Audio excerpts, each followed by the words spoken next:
தமிழ் பேச அனைத்து உறவுகளுக்கும் வணக்கம். இந்த வீடியோவில் நம்ம என்னத்தை பற்றி பார்க்க போகிறோம் பார்த்தீங்கன்னு சொன்னால், ஏகப்பட்டவங்க பார்த்தீங்கன்னு சொன்னால், அண்ணன் நான் துபாயில் இருக்கேன் அண்ணன், எனக்கு வேலை ஏதாவது இருந்தால் எடுத்துக்கிறாங்க அண்ணன் அப்படின்ட்டு கேட்குறாங்க. ஸோ ஆறு மூலமாக வந்தேன் அப்படின்னு சொன்னால், ஏஜென்ட் மூலமாக தான் வந்தேன். ஒரு எடுத்துட்டா என்னை ஏமாற்றி போட்டான், நான் அப்படி சொன்னேன் இப்படி சொன்னான்ட்டு, எவ்வளோ கொடுத்தேன், எனக்கு 5 லட்சம் கொடுத்தேன், 4 லட்சம் கொடுத்தேன், 8 லட்சம் இப்படி சொல்லி தெரியாங்க. ஸோ அவங்களுக்கு நான் முக்கியமாக ஒரு விஷயத்தை சொல்லிக்கொள்கிறேன். பார்த்தீங்கன்னா, நான் யாருக்குமே அந்த மாதிரி ஒரு ஆளுக்கு டக்குனு வேலை எடுத்து கொடுக்குறது நான் விரும்புகிறல. நிறைய பேர் எனக்கு கமெண்ட் பண்ணி தெரியுங்க. நான் ஒரு ஜொப்பை பற்றி பேசி போட்டாலே காணும், நிறைய பேர் எனக்கு ஆனால் நான் துபாயில் இருக்கேன், நான் துபாயில் நிறைய பேர் என்ன அந்த ஜாப் இருக்கா, இந்த ஜாப் இருக்கா, எனக்கு சம்பளம் காணும், அது காணா, ஏதோ எல்லாத்தையும் பற்றி நீங்கள் எனக்கு கமெண்ட் பண்ணுற மட்டும் இல்லாமல் எனக்கு வாட்ஸ்அப்பில் கூட நீங்கள் பேசி போடுறீங்க. ஸோ அவங்களுக்கு நான் சொல்லக்கூடிய ஒரு விஷயம் என்னென்னு சொன்னால், அப்படியானவங்களுக்கு நான் எந்த ஒரு வேலையும் நான் எடுத்து கொடுக்குறது இல்லை. சம்டைம் அவங்க நிறைய கஷ்டப்படுறாங்க அப்படின்னும் போது ஏதாவது ஒரு கம்பெனியில் சேர்க்குறதுக்கு நான் ட்ரை பண்ணுற ஒழிச்சு அவங்களாம் நான் சும்மா ஃபுல் ரெஸ்பான்சிபிலிட்டி எடுத்து நான் அதை செஞ்சு கொடுக்கல. காரணம் என்னென்னு அப்படின்னு பார்த்தீங்கன்னா, ஒரு ஏஜென்ட் மூலமாக வந்து 5 லட்சம் காசை செலவழித்து வந்து கஷ்டப்பட்டு அவங்க இங்கே சாப்பாடும் இல்லாமல் ரூமும் இல்லாமல் தண்ணீரும் இல்லாமல் கஷ்டப்பட்டு அதையும் இல்லாமல் மறுபடியும் அவங்க ஒரு ஜொப்பும் எடுத்து கொடுக்காத ஒரு சிச்சுவேஷனை கொண்டு அவங்கள தள்ளி விட்டுருவாங்க.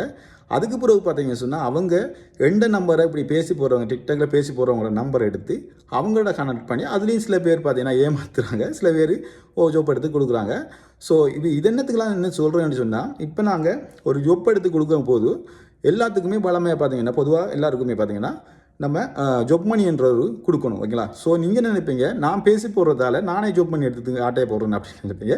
நீங்களே வந்து இந்த கண்ணுக்கு முன்னுக்கு நீங்கள் பார்க்கலாம் அங்கே கொடுக்குற காசுகள், ஓகேங்களா? அப்படி ஜொப் மணி நம்ம கொடுக்கும்போது அது உதாரணம் யாருக்கு அந்த காசு போகுதுன்றது நமக்கு தெரியாது, கம்பெனிக்கு போகுது இல்லை இவங்க, அதெல்லாம் நமக்கு தெரியாத விஷயம்.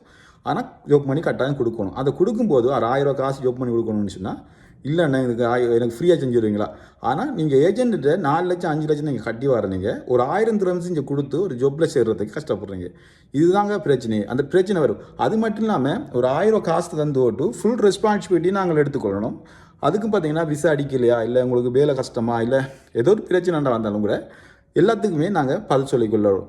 அப்போ நீங்கள் அதுக்கு இங்கே வரும்போது துபாய்க்கு நீங்கள் வரும்போது நீங்கள் எந்த மாதிரி யோசிக்கணும், நம்ம வார ஏஜென்ட்டு அந்த நம்ம எடுக்கிற ஏஜென்ட்டு நம்ம ஃபுல் ரெஸ்பான்ஸ் அவள் எடுக்கானா இல்லையான்றதை பார்த்து தெரிஞ்சுவாங்க. சும்மா வந்துட்டு இங்கே வந்து மற்றவங்களையும் கஷ்டப்படுத்தி இல்லாமல் இல்லை நம்மளும் கஷ்டப்பட்டுட்டு சும்மா டைம் வேஸ்ட் பண்ணாமல், இல்லைன்னா நம்ம இருக்க காசை நீங்கள் சும்மா செலவழித்து மற்றவனை வாழ வச்சுட்டு இருக்க வேணாம், ஓகேங்களா? நிச்சயமாக நீங்கள் இதெல்லாம் யோசித்து பாருங்கள், உங்களுக்கு எந்த அளவுக்கு தோணும் அப்படின்றத யோசித்து முடிவெடுத்து சொல்லுங்கள். ஓகே ஃப்ரெண்ட்ஸ், இந்த வீடியோ உங்களுக்கு பிடிச்சதால் லைக் அண்ட் ஷேர் பண்ணுங்கள், பிடிக்கணும்னா அவாய்ட் பண்ணுங்கள், உங்கள் கருத்தை கமெண்ட்ஸில் தெரிவிங்க. ஓகே, பாய், சி.